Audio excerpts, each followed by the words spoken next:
মুফতি Mohibullah Miyaji Tongi BTCL কেন্দ্রীয় মসজিদের খতিব। আমি গতকাল হাঁটতে বাইরে ছিলাম 7টার দিকে।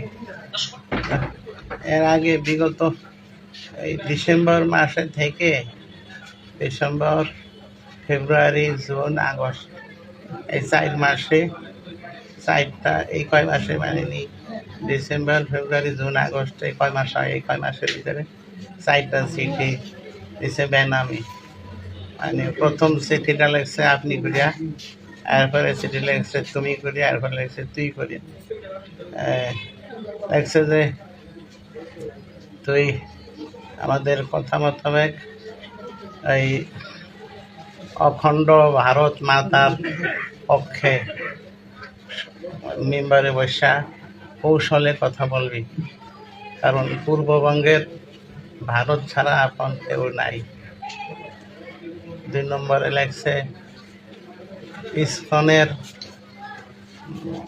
মহাপ্রভু চিন্ময় কৃষ্ণ মহাপ্রভুর জামিনের ব্যাপারে কৌশলে কথা বলবি যে তাকে আটকে রাখা ঠিক হচ্ছে না। এরপরে 3 নম্বরে লেগছে হইল এই পূর্ববঙ্গের সব ধর্মভিত্তিক দল বিএনপি, এনসিপি এদের সকলের বিরুদ্ধে মেম্বারের বৈশা কৌশলে কথা বলবি। এনসিপি বাংলাদেশের, এনসিপি পূর্ববঙ্গের 1 নম্বর শত্রু। 3 নম্বর। 4 নম্বরে লেগছে যে তুই কৌশলে মেম্বারে বসা এই মাসালা দিবি যে মুসলমান মেয়েরা হিন্দু ছেলেদের সাথে প্রেমে বাধা নেই। এই আমাদের কথা মতো এই 4টা কথা বলবি, আর না হলে তোর মৃত্যুদণ্ড দেওয়া হবে। এরপরে এই 4টা চিঠি আমি বেনামি, যেহেতু এই উরু চিঠি এই সিরিয়া ফেলাই দিছি, এবারে বলি নাই গন্ডগোল লাগবে, খালি ঝামেলা করে লাগবে। আর জানতাম আমার এই প্রস্তাব বলছিল যে উরু চিঠিতে গান দিতে হয় না, এলে আরো বেশি করিয়া 4টা ধরে। এই জন্য আর এগুলি সিরিয়া ফেলাই দিছি। 5 নম্বরের চিঠিটা দিছে হইল এই 25/9/25 তারিখ, 25/9/25 এই বৃহস্পতিবার ফজরের নামাজের জন্য মসজিদে আসতে রয়েছি। দেখি যে ঘরের আমার বারান্দার স্টিলের গেটটা বাইরে দিয়ে আটকানো, আমি খুলতে পারতেছি না। মহাজনের ফোন দিলাম যে আমার লাইটটা আনো, আমি তো বাইরে দিতে পারতেছি না। এরপরে মহাজনে আসলো, বাইরের টিনের গেটটা এটাও বন্ধ।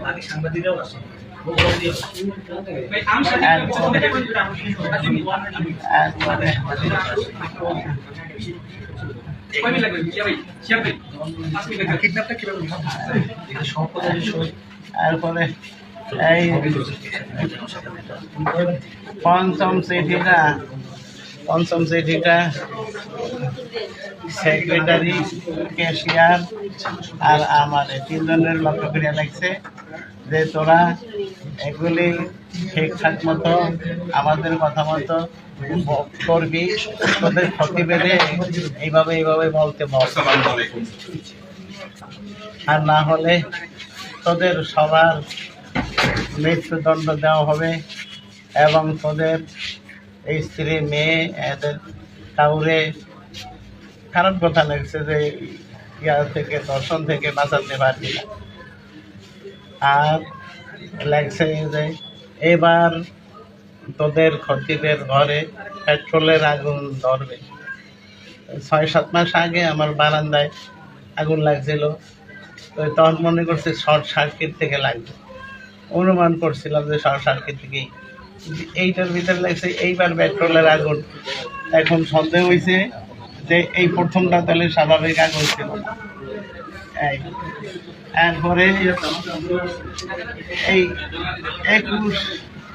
21/10 পরশু দিন, হ্যাঁ পরশু দিন মসজিদের উত্তর পাশের জানালা দিয়া আর একটা চিঠি এই সেক্রেটারি ক্যাশিয়ার লক্ষ্য করে আর আমার লক্ষ্য করে লাগছে যে তোরা তোরা তোরা পুরুষ না, তোরা দুইজন খারাপ কথা লাগছে যে তোরা পুরুষ না, তোদের তোদের তোরা তোরা হিজড়া, তোরা হিজড়া লাগছে আর কি জানি লাগছে যে তোরা কোনো তোদের ক্ষতি বেড়ে চাপ দিয়া এখনো রাজি করতে পারলি না, তাই তোরা এখন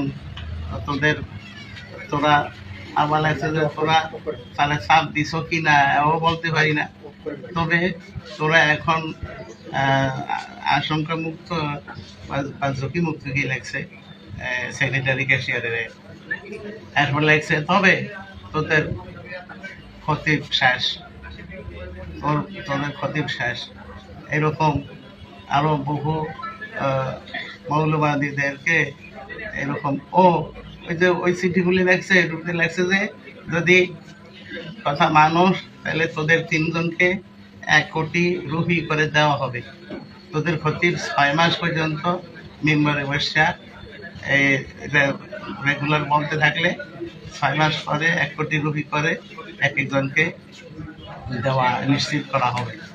আর যদি অমান্য করস তাইলে মানে আমাকে 3 জনের মেয়ে স্ত্রী এদের ব্যাপারে খুব খারাপ কথা লাগছে যে এদেরকে আমাদের হাত থেকে বাঁচাইতে পারবি না, তোদের মৃত্যুদণ্ড দেওয়া হবে।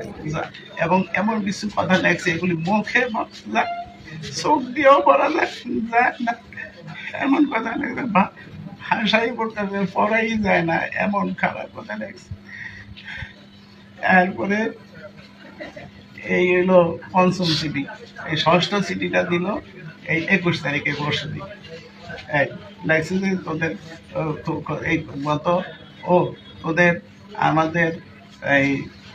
আমাদের কান্ট্রি দেখছে, আমাদের কান্ট্রি সব মৌলবাদীকে সাহায্য করে না, হ্যাঁ আমরা সামান্য স্বার্থের বিনিময়ে তাদেরকে কোটি রুপি সাহায্য করে থাকি। এমন কত মৌলবাদী আমাদের অফার গ্রহণ করছে, তোদের এই ইমাম নামের কুকুরটা এই অফার গ্রহণ করলো না, তবে ওর জীবন দিয়ে মূল্য দিবে। এরপরে আর কি কি লাগছে মনে নেই। এরপরে তো আমি কালকে 7টার দিকে হাঁটতে বাইরেছি আমাদের মাজুর খান ব্রিজ পার হইয়া, ওখানে আমার পরেই একটা অ্যাম্বুলেন্স এমনভাবে বাম দিকে চাপ দিয়া দাঁড়াইছে, আমি হাঁটতেছিলাম, সামনের দরজাটা খোলার সাথে সাথে এমনি একদম চাপিয়ে খারাইছে, কোনো রাস্তাই নাই, এখানে ব্লক করে ফেলাইছে। সাথে সাথে একটা কি জনের রুমাল না কাগজ নাকি মুখে ধরছে, একজনের পিছনে থেকে একজনে পিছনের দরজা খুলিয়া এমন জোরে থাপ্পড় দিছে 2-3টা। আমার এইখানে ব্রেন টিউমার অপারেশন হয়েছে এই ডান পাশে, এই অপারেশনের জায়গায় কান সহ কান বন্ধ হয়ে গেছে, কান দিয়ে কিছু শুনি না। আর আর দেখি যে এখন এই আঘাতের কারণে আর ওই কি জানি নাকের কাছে অক্সিজেনের মতো একটু গ্রান কি জানি একটা গ্রানে আমি আর বলতে পারি না। শেষে এই চলতেই আছে, কালকে সারাদিন চলছে। আমি যখন একটু ভিতর দিয়েই আমার চোখ বাঁধতে পারিছি কালো কাপড় দিয়ে, আমি একটু এই ডাইন ইয়া দিয়ে উঠে তখন আবার প্রচণ্ড থাপ্পড় দিয়া নাকের কাছে কি দিই, আবার আমি আর কিছু বলতে পারি না। শেষে কয়েক ঘন্টা পর পরই এরকম করে, আমি শেষে আর চেষ্টা করি না, যে চেষ্টা করলে আমার মারে আমি আর চেষ্টা করি না। এরপরে এর ভিতরে চলতে আছে চেতনই নেই যে কই নেয় কি নেয় কি করে আমার আমি জানি না। এরপরে এখানে আসার পরে এই গাড়িটা রাস্তার কিনারে দাঁড়া করে আমার গাড়ি থেকে ফালাইয়া এরপরে গাড়িটার আড়ালে লয়ে গেছে। এরপরে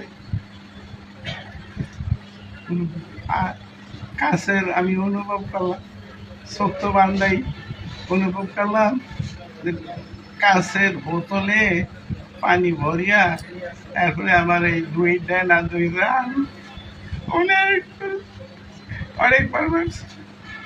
আমার পেটে অনেক জোরে লাথি মারছে অনেকগুলো। তারপরে উপর করিয়া আমার কোমরের উপরে বাড়াইছে।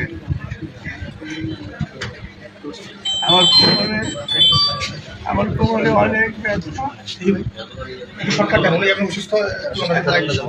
তারপরে আমার পায়ে জামা খুলে বাড়াইছে।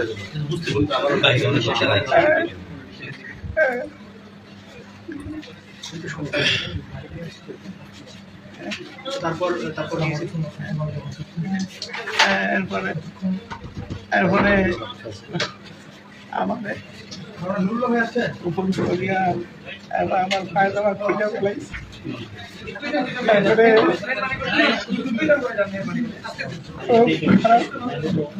ইয়া করছে আমার সাথে বলতে বলা যায় না। তারপরে